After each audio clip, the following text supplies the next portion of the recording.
जय हिंद दोस्तों, कैसे हैं आप सभी। आई होप कि आप सभी बहुत अच्छे होंगे और अपने जीवन में कुछ नया और बेहतर करने का प्रयास भी ज़रूर कर रहे होंगे। तो दोस्तों, आज हम स्टार्ट करने वाले हैं अपनी 7th क्लास की हिस्ट्री की एनसीईआरटी। और हम 6th क्लास की तो पहले ही ख़त्म कर चुके हैं एनसीईआरटी अपनी। तो आइए स्टार्ट करते हैं चैप्टर नंबर 1 के साथ। और चैप्टर नंबर 1 है हजार वर्षों के दौरान हुए परिवर्तनों की पड़ताल, कि 1000 वर्षों में किस किस तरह से परिवर्तन हुआ है। आज हम उसके बारे में जानेंगे। इससे पहले जब हमने पढ़ी थी 6th क्लास की एनसीईआरटी हिस्ट्री की, तो हमने उसमें पढ़ी थी एंशिएंट हिस्ट्री। तो एंशिएंट हिस्ट्रीज में हम पढ़ी थी, और यहाँ पर हम पढ़ने वाले हैं मेडाइवल हिस्ट्री को। और इसके बाद फिर हम पढ़ेंगे अपनी मॉडर्न हिस्ट्री को। तो यहाँ पर हिस्ट्री को मोटे मोटे तौर पर 3 पार्ट में डिवाइड किया जाता है, एंशिएंट, मेडाइवल और मॉडर्न हिस्ट्री। तो यहाँ पर हम 6th क्लास में हमने देखा एंशिएंट हिस्ट्री के बारे में, और अभी हम यहाँ पर पढ़ेंगे मेडाइवल हिस्ट्री के बारे में। तो आइए स्टार्ट करते हैं। ये देखेंगे, अगर आप मानचित्र दिखाया गया है कि यहाँ पर, और ये जो मानचित्र है ये 12वीं सदी के भूगोलवेत्ता थे अल इदरीसी। इनका बनाया हुआ ये दुनिया के नक्शे का एक हिस्सा है, जिसमें भारतीय उपमहाद्वीप को भूमि से समुद्र तक दिखाया गया है। तो यहाँ पर इन्होंने भारतीय उपमहाद्वीप दिखाने की कोशिश की है, लेकिन अगर आप देखेंगे तो यहाँ पर ये थोड़ा उल्टा जो नक्शा है इनकी तरफ से दिखाया गया है। शायद इन्होंने दूसरी तरफ से शायद इन्होंने अपनी यात्रा को स्टार्ट किया होगा, जिससे कि इन्हें ऐसा लगा हो कि भारत की जो स्ट्रक्चर है वो इस तरह से आएगी। जबकि अगर आज के टाइम में हम बात करें तो दक्षिण भारत की स्ट्रक्चर हमें कुछ इस तरह से दिखाई देती है। और यहाँ पर इन्होंने बनाने का प्रयास तो किया, लेकिन इन्होंने जो दक्षिण वाला एरिया था इन्होंने वो उत्तर की साइड कर दिया। और श्रीलंका भी यहाँ पर इन्होंने काफ़ी बड़ा दिखाया है। तो यहाँ पर ये डिफरेंस है उस टाइम के मैप में। तो यहाँ पर मानचित्र अभी 2 भी हम देखेंगे, इन पे देखेंगे अगर हम, तो यहाँ पर जो ये फर्स्ट वाला है, तो अरब भूगोलवेत्ता अल इदरीसी ने ये 1154 में बनाया था। ये नक्शा जो दिया गया है वह उसके द्वारा बनाए गए दुनिया के सबसे बड़े मानचित्र का हिस्सा है और भारतीय उपमहाद्वीप को दर्शाता है। मानचित्र 2 देख लेते हैं पहले हम, इसमें क्या दिखाया गया है। देखिए यहाँ पर ये जो मैप नंबर 2 है, ये मैप नंबर 2 यहाँ पर जो दिखाया गया है ये 18वीं सदी के आरंभ में बना है, जो कि गिवलाम द लिस्से के एटलस नूवो के अनुसार है। यहाँ पर अगर आप देखेंगे इस महाद्वीप को, तो ये जो आपको दिखाई दे रहा है ये पूरा स्ट्रक्चर साउथ इंडिया का, तो यहाँ पर ये बिल्कुल आज के साउथ इंडिया से मैच करता हुआ आपको दिखाई देगा। और इसी के साथ यहाँ पर ये श्रीलंका भी मेंशन किया है इन्होंने। तो आप देख सकते हैं इन दोनों मैप में कितना डिफरेंस आपको साफ साफ नज़र आ रहा है। और ये वाला तो बिल्कुल आज के ही जो हम भारत का, दक्षिण भारत का हिस्सा देखते हैं उससे बिल्कुल मैच करता है। तो मानचित्र जो 2 है ये फ्रांसीसी मानचित्रकार ने 1720 में बनाया था। दोनों नक्शे एक ही इलाके के हैं, मगर उनमें काफ़ी अंतर है। अल इदरीसी के नक्शे में जो दक्षिण भारत उस जगह है जहां आज हम उत्तर भारत को ढूंढेंगे, और श्रीलंका का जो द्वीप है वो ऊपर की तरफ है। और जगहों के नाम जो है ये अरबी भाषा में लिखे हैं। अच्छा, मानचित्रकार कौन होते हैं? तो जो व्यक्ति मानचित्र या नक्शे बनाते हैं उन्हें ही क्या कहा जाता है? मानचित्रकार कहा जाता है।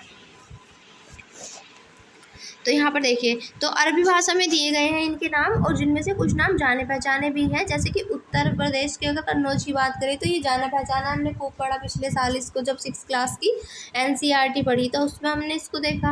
और मानचित्र 2 पहले मानचित्र के बनने के लगभग 600 वर्षों के बाद बनाया गया।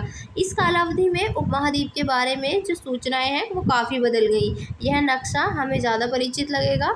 उसमें विशेषकर तटीय इलाकों के बारे में जो ब्यौरे हैं उन्हें देखकर आश्चर्य होता है।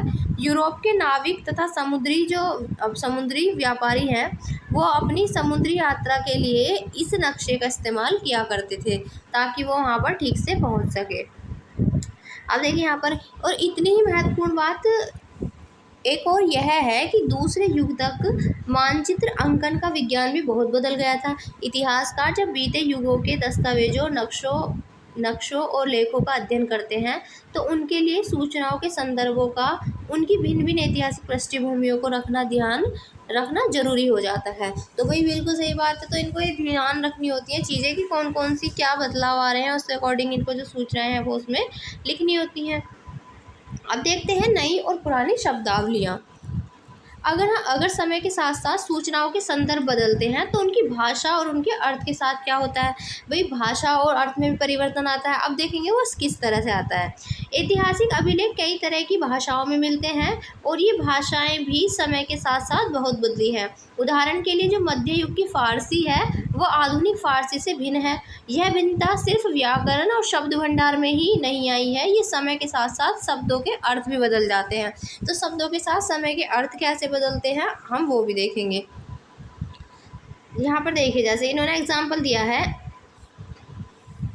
उदाहरण के लिए हिंदुस्तान शब्द को ले लीजिए। देखिए, आज हम इसे आधुनिक राष्ट्र राज्य भारत के अर्थ में लेते हैं और 13वीं सदी में जब फ़ारसी के इतिहासकार थे मिन्हाज ए सिराज, इन्होंने जो हिंदुस्तान शब्द का यूज़ किया था वो इन्होंने पंजाब, हरियाणा और गंगा यमुना के बीच जो स्थित इलाके हैं इनको लेकर इन्होंने कहा था हिंदुस्तान। जबकि आज के परिप्रेक्ष्य में अगर हम देखें तो पूरे भारत को ही हम हिंदुस्तान के नाम से जानते हैं।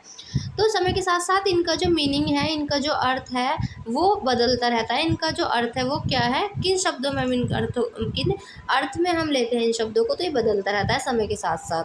उसने इस शब्द का राजनीतिक अर्थ उन इलाकों के लिए इस्तेमाल किया था जो दिल्ली के सुल्तान के अधिकार क्षेत्र में आते थे और सल्तनत के प्रसार के साथ साथ शब्द के अंतर्गत आने वाले क्षेत्र भी बढ़ते गए। लेकिन हिंदुस्तान शब्द में दक्षिण भारत का समावेश कभी नहीं हुआ। लेकिन आज तो पूरे भारत के लिए हम क्या करते हैं, हिंदुस्तान शब्द का यूज़ करते हैं, करते नहीं करते। और इसके विपरीत जो 16वीं सदी के आरंभ में बाबर ने हिंदुस्तान शब्द का प्रयोग इस महाद्वीप के भूगोल, पशु पक्षियों और यहाँ के निवासियों की संस्कृति का वर्णन करने के लिए किया। यह प्रयोग 14वीं सदी के कवि जो अमीर खुसरो रहे हैं, अमीर खुसरो के द्वारा प्रयुक्त हिंद के ही कुछ समान था, मगर जहाँ भारत को एक भौगोलिक और सांस्कृतिक सत्व के रूप में पहचाना जा रहा था, वहाँ हिंदुस्तान शब्द से वे राजनीतिक और राष्ट्रीय अर्थ नहीं जुड़े थे, जो कि हम आज के टाइम में जोड़ के देखते हैं। देखिए, किसी भी शब्द का प्रयोग करने में इतिहासकारों को बहुत सावधान रहना चाहिए क्योंकि अतीत में उन शब्दों के कुछ अलग ही अर्थ थे। उदाहरण के लिए देखिए, विदेशी जैसा शब्द जो है, सीधा साधा सा शब्द अगर हम बात करें तो हमारे लिए आज इसका अर्थ ऐसा होता है, विदेशी का अर्थ जो होता है वो होता है वो व्यक्ति, ऐसा व्यक्ति जो भारतीय ना हो उसे हम विदेशी कहते हैं। लेकिन मध्य युग की अगर बात की जाए तो मध्य युग में जो विदेशी था वो उसमें मानो किसी गांव में आने वाला कोई भी अनजान व्यक्ति उस सामाजिक संस्कृति का अंग अगर वो ना हो तो वो विदेशी कहलाता था। तो ऐसे व्यक्ति को हिंदी में परदेसी और फ़ारसी में अजनबी कहा जाता है। तो अजनबी कहा जाएगा फ़ारसी में और हिंदी में परदेसी कहा जाता है विदेशी को। इसीलिए किसी नगरवासी के लिए जो वनवासी था वो विदेशी होता था। भाई अगर कोई नगर मतलब शहर का व्यक्ति कोई वन में आ रहा था तो वो उसके लिए क्या हो जाता था, अजनबी। और अजनबी को यहाँ पे क्या कहा जाता था, विदेशी कहा जाता था मध्य युग में। लेकिन आज के टाइम में अगर कोई दूसरे देश का पर्सन व्यक्ति है तो तब हम उसको विदेशी कहेंगे। किंतु एक ही गांव में रहने वाले दो किसान अलग अलग धार्मिक या जाति परंपराओं से जुड़े होने पर भी एक दूसरे के लिए विदेशी नहीं होते थे। वो एक दूसरे के लिए विदेशी नहीं होते थे जो एक ही जगह पर एक ही साथ रहा करते थे। अब बात करेंगे इतिहासकार और उनके स्रोत की। तो इतिहासकार और उनके स्रोत क्या क्या हैं। तो इतिहासकार किस युग का अध्ययन करते हैं और उनकी खोज की प्रकृति क्या है, इसे देखते हुए वे अलग अलग तरह के स्रोतों का सहारा लेते हैं। उदाहरण के लिए पिछले साल हमने गुप्त वंश के शासक हर्षवर्धन के बारे में पढ़ा और इस पुस्तक में हम मोटे मोटे तौर पर 700 से 1750 ईस्वी तक के लगभग 1000 वर्षों के बारे में पढ़ेंगे, जिसको हम मेडाइवल हिस्ट्री या फिर मध्यकालीन भारत के इतिहास के नाम से भी जानते हैं। तो उसी के बारे में आज हम जानेंगे। तो यहाँ पर देखेंगे अगर हम, तो इस काल के अध्ययन के लिए इतिहासकार जिन स्रोतों का प्रयोग करते हैं उनमें आपको बहुत सी बातें ऐसी मिलेंगी जो पिछले युग से वैसी ही चली आ रही हैं, कुछ तो ऐसी मिलेंगी जो पहले से ही ऐसी चली आ रही हैं। इतिहासकार इस काल के बारे में सूचना इकट्ठी करने के लिए अभी भी सिक्कों, शिलालेखों, स्थापत्य का मतलब होता है भवन निर्माण कला तथा लिखित सामग्री पर निर्भर करते हैं, पर कुछ बातें पहले से काफ़ी भिन्न भी हैं। इस युग में प्रमाणिक लिखित सामग्री की संख्या और विविधता आश्चर्यजनक रूप से बढ़ गई। इसके आगे इतिहासकार सूचनाओं के दूसरे प्रकार के स्रोतों का इस्तेमाल जो है वो धीरे धीरे कम करने लगे।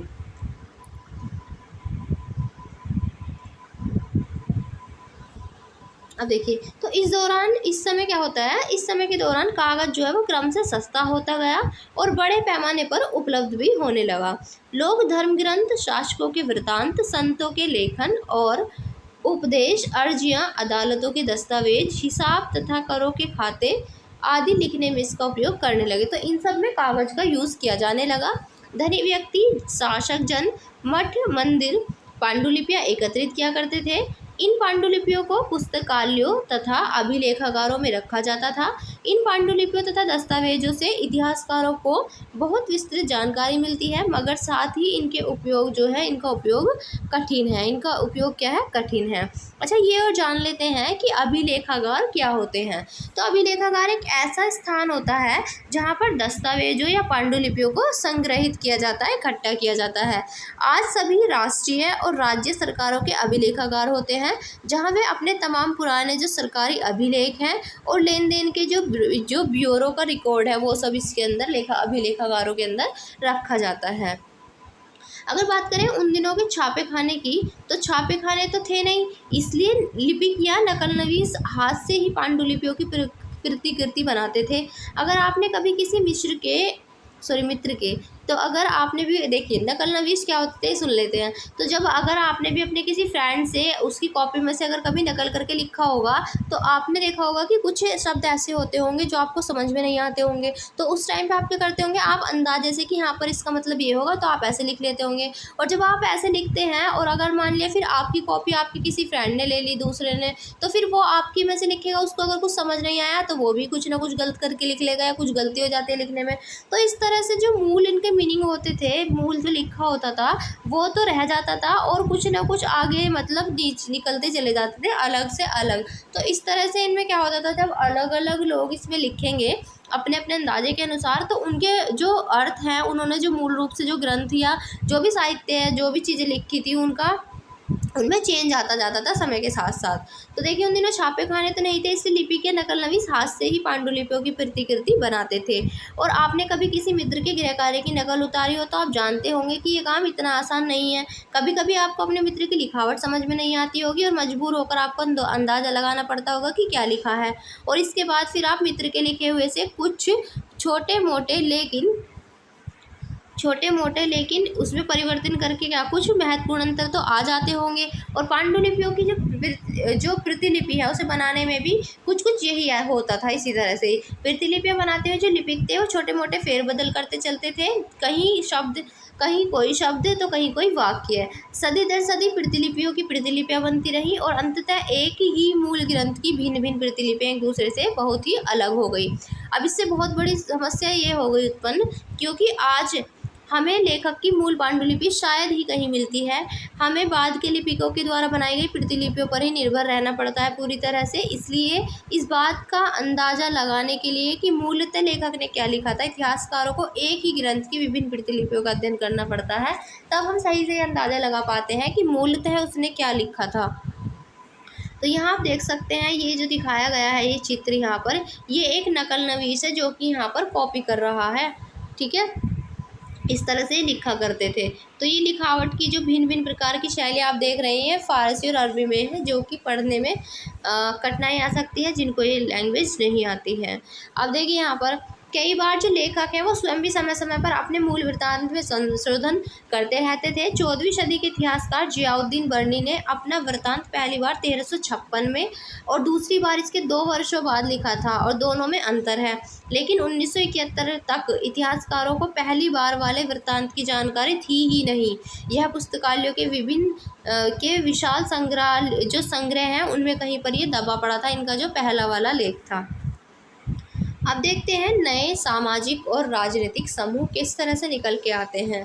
तो सन 700 से 1750 ईस्वी के बीच के 1000 वर्षों का अध्ययन इतिहासकारों के आगे भारी चुनौती रखता है, मुख्य रूप से इसलिए कि इस पूरे काल में बड़े पैमाने पर अनेक तरह के परिवर्तन हुए मध्यकाल में, और इस काल में अलग अलग समय पर नई नई प्रौद्योगिकियों के दर्शन भी होते हैं, जैसे कि सिंचाई में रहट। तो रहट का यूज़ किया जाता था सिंचाई करने के लिए, कताई के लिए यहाँ पर चरखे आ गए, और युद्ध में आग्नेयास्त्रों यानी कि बारूद से बनने वाले जो हथियार हैं उनका इस्तेमाल भी यहाँ पर मध्य युग में आकर स्टार्ट हो गया।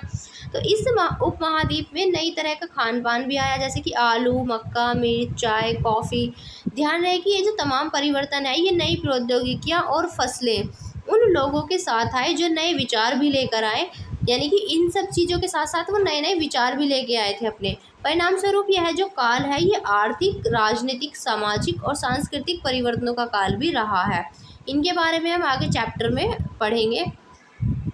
इस युग में लोगों की जो गतिशीलता है, वो एक स्थान से दूसरे स्थान पर आना जाना भी बहुत बढ़ गया, और अवसर की तलाश में लोगों के झुंड दूर दूर यात्राएं भी करने लगे। इस उपमहाद्वीप में अपार संपदा और अपना भाग्य गढ़ने के लिए अपार संभावनाएं जो थी वो मौजूद थी। और इस काल में देखिए, यहाँ पर पहले आप इस चित्र को देखिए, ये रहट का चित्र है एक, जिससे सिंचाई की जाती थी। तो यहाँ पर अगर बात की जाए, इस काल में जो जिन समुदायों का महत्व बढ़ा, उनमें से जो एक समुदाय था उसका नाम था राजपूत, जिसका नाम राजपुत्र अर्थात राजा का पुत्र से निकला है। 8वीं से 14वीं सदी के बीच यह नाम आमतौर पर योद्धाओं के उस समूह के लिए प्रयुक्त होता था जो क्षत्रिय वर्ण के होने का दावा करते थे। राजपूत शब्द के अंतर्गत केवल राजा और सामंत वर्ग ही नहीं आते थे, बल्कि वे सेनापति और सैनिक भी आते थे, जो पूरे उपमहाद्वीप में अलग अलग शासकों की सेनाओं में सेवारत हुआ करते थे। कवि और चारण राजपूतों की आचार संहिता, प्रबल पराक्रम और स्वामी भक्ति का गुणगान करते थे।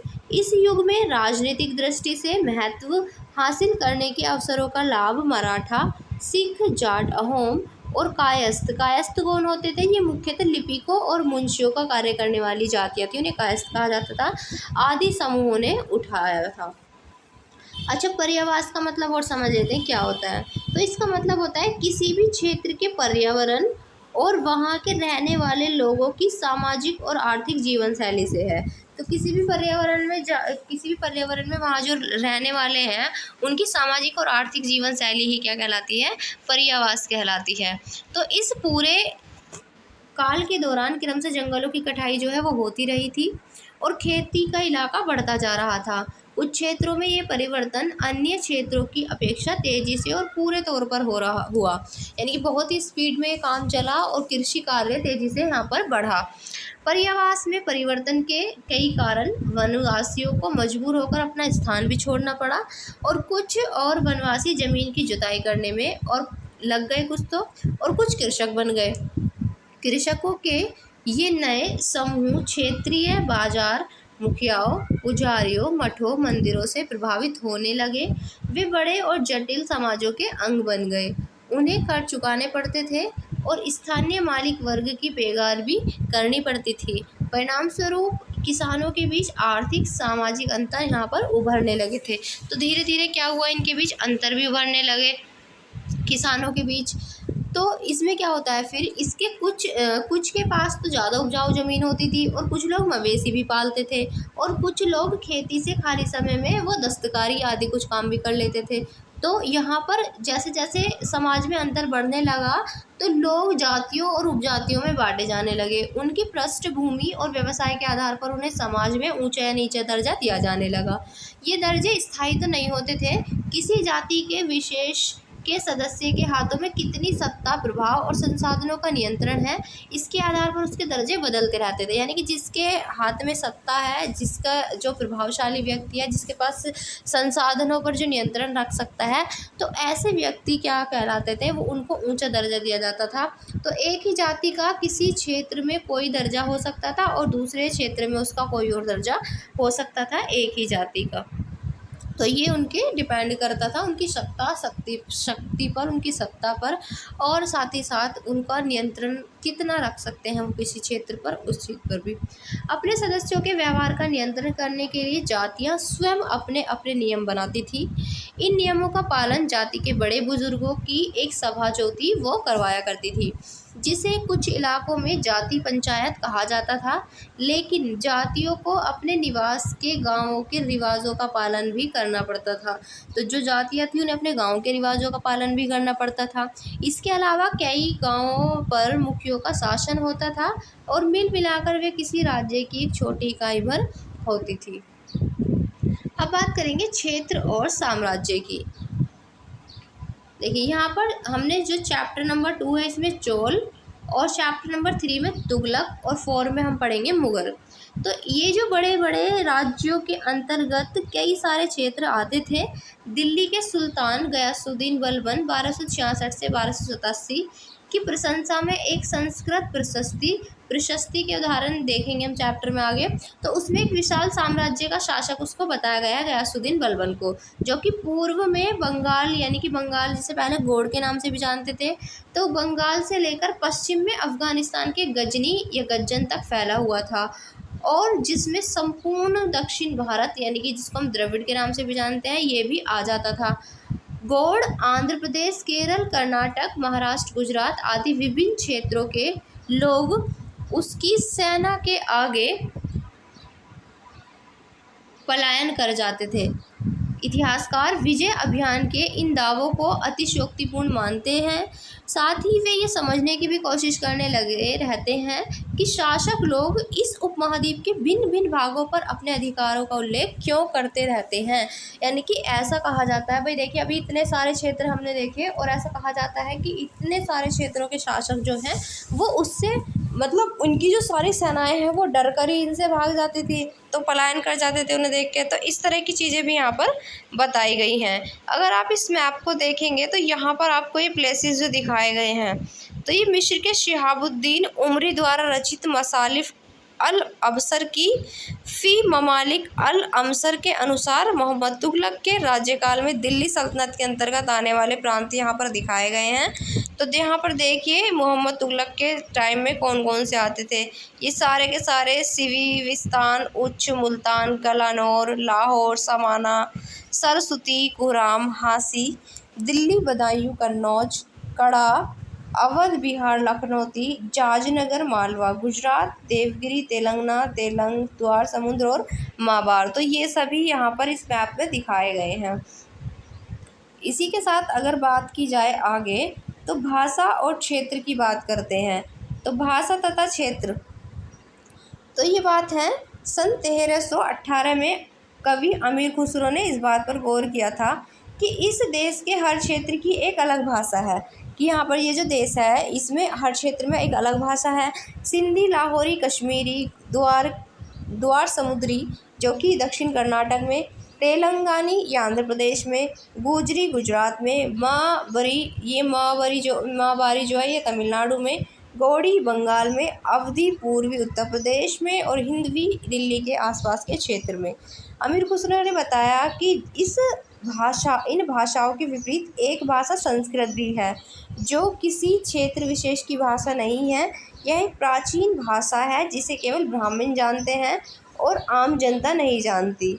अमीर खुसरो द्वारा ये भी उल्लेखित किया गया, इन उल्लेखित भाषाओं की एक सूची बनाइए। अच्छा चलिए छोड़ दीजिए यहाँ पर। तो हमने देखा, इन्होंने बताया कि यहाँ पर अलग अलग तरह की भाषाएं थी और संस्कृत भी थी, और संस्कृत जो थी वो केवल ब्राह्मण ही जानते थे, ऐसा इनके द्वारा बताया गया। सन 700 तक कई क्षेत्रों के अपने अपने भौगोलिक आयाम तय हो चुके थे, यानी कि उनकी जो भौगोलिक आयाम थे वो तय हो चुके थे 700 ईस्वी तक, और उनकी अपनी जो भाषाएं हैं, संस्कृति हैं, वो विशेषताएं जो हैं उनकी स्पष्ट हो गई थी। चैप्टर 9 में इनके बारे में अधिक जानेंगे हम। ये क्षेत्र विशेष शासक राजवंशों से भी जुड़ गए थे। इन राज्यों के बीच काफ़ी टकराहटें चलती रहती थी। कभी कभी चौल, खिलजी, तुगलक और मुग़ल जैसे राजवंश अनेक क्षेत्रों में फैला एक विशाल साम्राज्य भी खड़ा कर लेते थे। ये सभी साम्राज्य समान रूप से स्थिर या सफल नहीं हो पाते थे। उदाहरण के लिए चैप्टर नंबर 3-4 में हम देखेंगे। अब देखिए खिलजी और मुग़ल वंश के शासन कितनी अवधि तक चले, ये अभी हम आगे जानेंगे चैप्टर्स के अंदर। 18वीं सदी में जो मुग़ल वंश है इसका पतन के ढलान पर था ये। फलस्वरूप क्षेत्रीय राज्य फिर से उभरने लगे। देखिए जब कोई बड़ा राज्य जो होता है, बड़ा वंश जो होता है, अगर वो पतन के कगार पर होता है तो इसके बाद जो वहाँ के सामंत होते हैं वो खुद स्वतंत्र होने की कोशिश करते हैं, तो वो खुद स्वतंत्र हो भी जाते हैं। तो फलस्वरूप क्या होता है, क्षेत्रीय जो राज्य हैं वो फिर से उभरने लग गए। लेकिन वर्षों से जो सर्व क्षेत्रीय साम्राज्यों का शासन चला रहा था उससे क्षेत्रों की प्रकृति जो थी वो बदल गई थी। उन पर कई छोटे बड़े राज्यों का शासन चलता रहा था और उन राज्यों की बहुत सी बातें इस उपमहाद्वीप के अधिकतर भाग में फैले इन क्षेत्रों को विरासत में मिली थी। इस तथ्य का पता हमें उन कई परंपराओं से लगता है जो इन क्षेत्रों में उभरी थी। इन परंपराओं में कुछ एक दूसरे से भिन्न और कुछ जो थी वो एक समान थी। ऐसी परंपराएं हमें प्रशासन, अर्थशास्त्र के प्रबंधन, उच्च संस्कृति तथा भाषा के संदर्भ में मिलती हैं। सन 700 से लेकर 750 के बीच के हजार वर्षों में इन विभिन्न क्षेत्रों की प्रकृति एक दूसरे से कटकर अलग अलग नहीं पनपी थी। हालांकि उनके जो चरित्र हैं वो अपनी विशेषताएं उनके चरित्र की अपनी विशिष्टताएं जो हैं वो बनी रही थी, मगर समन्वय की जो सर्व क्षेत्रीय ताकतों का प्रभाव भी उन पर पड़ा था। अब देखते हैं नए और पुराने धर्म। इतिहासकार के जिन हजार वर्षों की पड़ताल हम कर रहे हैं, इनके दौरान धार्मिक परंपराओं में कई बड़े परिवर्तन आए। दैविक तत्व में लोगों की आस्था कभी कभी बिल्कुल ही वैयक्तिक स्तर पर होती थी। मतलब जो दैविक तत्व की अगर बात करें तो लोगों की आस्था हुआ करती थी बिल्कुल ही मतलब अपने बिल्कुल पर्सनल स्तर पर होती थी, मगर आमतौर पर इस आस्था का जो स्वरूप था वो सामूहिक था। हालांकि सब मतलब देवी देवताओं को पर्सनली मानते थे, अपने अपने सबके उनको मानने की श्रद्धा थी, लेकिन फिर भी वो एक समूह के रूप में देखा जाता था। किसी दैवित्व तत्व में सामूहिक आस्था यानी कि धर्म प्राय स्थानीय समुदायों के सामाजिक और आर्थिक संगठन से संबंधित होती थी। जैसे जैसे इन समुदायों का सामाजिक संसार बदलता गया, वैसे वैसे इनकी आस्थाओं में भी परिवर्तन आता गया। तो जैसे जैसे सामाजिक संसार बदला, इनकी आस्थाओं में परिवर्तन शुरू हो गया। आज हम जिसे हिंदू धर्म कहते हैं, उसमें भी इसी युग में महत्वपूर्ण बदलाव आए। इन परिवर्तनों में से कुछ नए देवी देवताओं की पूजा, राजाओं द्वारा मंदिरों का निर्माण और समाज में पुरोहितों के रूप में ब्राह्मणों का बढ़ता महत्व और बढ़ती सत्ता आदि इनका एक कारण रहा। अगर यहाँ बात की जाए, देखिए संस्कृत ग्रंथों के ज्ञान के कारण समाज में ब्राह्मणों का बहुत आदर होता था और इनके संरक्षण के रूप में इनको जाना जाता था। नए नए शासक जो स्वयं प्रतिष्ठा की चाह में थे, इन संरक्षकों का समर्थन होने के कारण समाज में इनका दबदबा और भी बढ़ गया था। संरक्षक क्या होता है? तो कोई प्रभावशाली धनी व्यक्ति जो किसी कलाकार को या शिल्पकार, विद्वान या अभिजात जैसे किसी अन्य व्यक्ति को सहारा या मदद देता है तो वो कहलाता है संरक्षक। इसी युग की अगर बात करें तो इस युग में एक महत्वपूर्ण परिवर्तन भक्ति की अवधारणा के रूप में आया। इसमें ईश्वर की जो कल्पना है वो एक ऐसे प्रेमल इष्ट देवी देवताओं के रूप में की गई जिस तक पुजारियों के विशद कर्मकांड के बिना ही भक्त स्वयं पहुंच सके। इस विषय में साथ ही दूसरी परंपराओं के बारे में आपको चैप्टर 8 में इसकी जानकारी मिलेगी। यही वो युग था जिसमें हम उपमहाद्वीप के नए नए धर्मों का भी आगमन हुआ। तो इसी टाइम पर मध्यकालीन इतिहास में ही क्या होता है, नए नए धर्म भारत के अंदर आते हैं। कुरान शरीफ का संदेश भारत के पहल 7वीं सदी में व्यापारियों और अप्रवासियों के जरिए भारत पहुंचा। तो ये मुस्लिम धर्म है, ये आया था भारत में 7वीं सदी के व्यापारियों और अप्रवासियों के जरिए भारत आया था। मुसलमान कुरान शरीफ को अपना धार्मिक ग्रंथ मानते हैं। केवल एक ईश्वर अल्लाह की सत्ता को वो स्वीकार करते हैं, जिसका प्रेम, करुणा, उदारता अपने में आस्था रखने वाले हर व्यक्ति को गले लगाता है। चाहे उस व्यक्ति की सामाजिक पृष्ठभूमि कुछ भी रही हो, उससे अल्लाह को कोई फ़र्क नहीं पड़ता, उनके लिए सब बराबर है, ऐसा है कुरान शरीफ के अनुसार। तो कई शासक, इस्लाम और विद्वान धर्मशास्त्रियों और न्यायशास्त्रियों अर्थात उलेमाओं को संरक्षण देते थे। हिंदू धर्म की भांति ही इस्लाम धर्म के अनुयायी भी अपने धर्म की अलग अलग तरह से व्याख्या करते थे। मुसलमानों में कुछ तो शिया थे जो पैगंबर साहब के दामाद अली को मुसलमानों का विधि सम्मत नेता मानते थे। तो जो पैगंबर साहब के दामाद थे अली, जो उनको नेता मानते थे, वो शिया कहलाते थे। और कुछ सुन्नी थे जो खलीफाओं के प्रभुत्व को स्वीकार करते थे। इस्लाम के आरंभिक दौर में इस धर्म का नेतृत्व करने वाले खलीफा कहलाते थे और आगे भी इनकी परंपराएं चलती रही। इस्लामी न्याय सिद्धांत, विशेषकर भारत में हनफी और शफी ऐसे सिद्धांत हैं कि इनकी विभिन्न परंपराओं में भी कई महत्वपूर्ण अंतर रहे हैं। ऐसे ही धर्म सिद्धांतों तथा रहस्यवादी विचारों को लेकर विभिन्नताएं देखने को मिलती हैं। अब बात करते हैं समय और इतिहास के कालखंडों पर विचार करेंगे। तो इतिहासकार समय को केवल घड़ी या फिर कैलेंडर की तरह नहीं देखते हैं, यानी कि वो केवल घंटे, दिन या वर्षों के बीतने के रूप में ही नहीं देखते हैं इतिहास को। उनका नज़रिया यह है कि सामाजिक आर्थिक संगठन में आने वाले परिवर्तनों को झलकाता है, कि जो समय है वो सामाजिक और आर्थिक संगठन में जो आने वाले परिवर्तन हैं उसको दर्शाता है, और ये दिखलाता है कि विचारों और विश्वासों में कितना स्थायित्व रहा है और कितना परिवर्तन आया है। एक लंबे टाइम पीरियड को ये बताते हैं। यदि अतीत को समान विशेषता रखने वाले बड़े बड़े हिस्सों, युगों या कालों में बांट दिया जाए तो समय का अध्ययन कुछ आसान हो जाता है। 19वीं सदी के मध्य में अंग्रेज इतिहासकार ने भारत के इतिहास को 3 युगों में बांटा। तो अंग्रेजों ने इसको कितने पार्ट में डिवाइड किया? 3 युग में। तो यहाँ पर देखें कौन कौन से 3 युग इन्होंने बताया हिंदू, मुस्लिम और ब्रिटिश। यह जो विभाजन है, यह विभाजन इस विचार पर आधारित था कि शासकों का धर्म एक ही, जो शासकों का धर्म है वही एकमात्र महत्वपूर्ण ऐतिहासिक परिवर्तन होता है, और अर्थव्यवस्था, समाज और संस्कृति में और कोई भी परिवर्तन जो है वो महत्वपूर्ण बदलाव नहीं आता है। इस दृष्टिकोण में उपमहाद्वीप की अपार विविधता की भी उपेक्षा हो जाती है। तो यानी कि उसने तो बस धर्म के अकॉर्डिंग बांट दिया कि राजा का जो धर्म है उसी के अकॉर्डिंग इन्होंने काल को बांट दिया, जबकि ये सही नहीं है, क्योंकि अगर इस दृष्टि से देखा जाएगा तो उपमहाद्वीप में जितनी भी विविधता है उनकी उपेक्षा हो जाती है इस तरह से। तो अब देखिए यहाँ पर इस काल विभाजन को आज बहुत कम इतिहासकार स्वीकार करते हैं। अधिकतर इतिहासकार आर्थिक और सामाजिक कारकों के आधार पर ही अतीत के विभिन्न कालखंडों की विशेषताएं तय करते हैं। पिछले साल आपने जो इतिहास पढ़े थे उसमें प्राचीन समाजों के कई प्रकार का समावेश था, जैसे शिकारी हुआ करते थे, शिकारी, संग्राहक, प्रारंभिक दौर के कृषिकर्मी, शहरों और गांवों के निवासी और प्रारंभिक दौर के राज्य और साम्राज्य। इस साल आप जो इतिहास पढ़ेंगे उसे मध्यकालीन इतिहास कहा जाता है। इसमें आपको कृषक समाजों के विस्तार, क्षेत्रीय और साम्राज्यिक राज्यों के उदय और कभी कभी तो ग्रामवासियों और वनवासियों की कीमत पर प्रधान धर्मों के रूप में हिंदू धर्म, इस्लाम धर्म के विकास और यूरोप से व्यापारी कंपनियों के आगमन के बारे में विस्तार से और जानकारी इसमें आपको मिलेगी आगे। भारत के इतिहास के ये जो 1000 साल हैं अनेक बदलावों के साल के भी साक्षी रहे हैं। आखिर 16वीं और 18वीं शताब्दियाँ 8वीं या 11वीं शताब्दियों से काफ़ी भिन्न थी, इसलिए इस सारे काल को एक ऐतिहासिक इकाई के रूप में देखना समस्याओं से खाली नहीं होगा।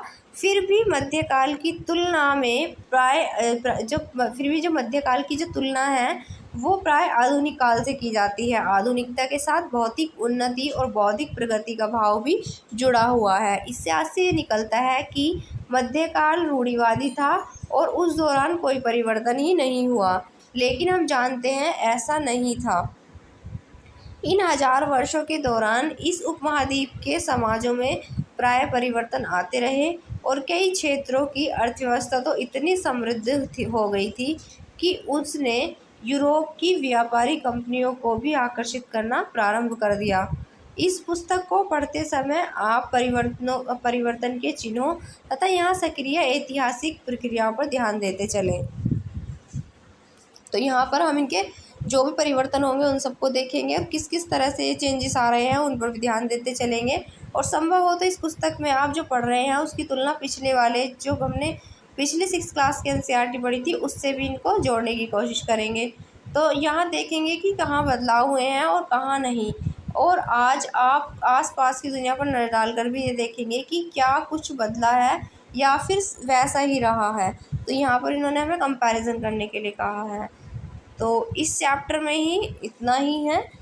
तो अब हम यहाँ देखिए, जैसे इन्होंने पूछा है, यहाँ पर देखिए इन्होंने जो पहला क्वेश्चन ही यहाँ पर दिया है, तो इन्होंने पूछा है अतीत में विदेशी किसे माना जाता था।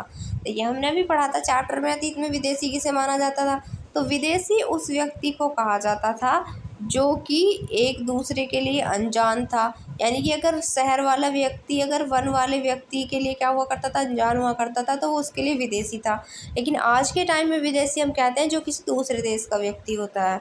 ठीक है, तो आशा करती हूँ ये चैप्टर आपको अच्छे से समझ में आया होगा, और अगर आपको कोई भी डाउट है तो आप कमेंट में पूछ सकते हैं। तो फिर मिलेंगे कल एक नई वीडियो के साथ, तब तक के लिए जय हिंद जय भारत।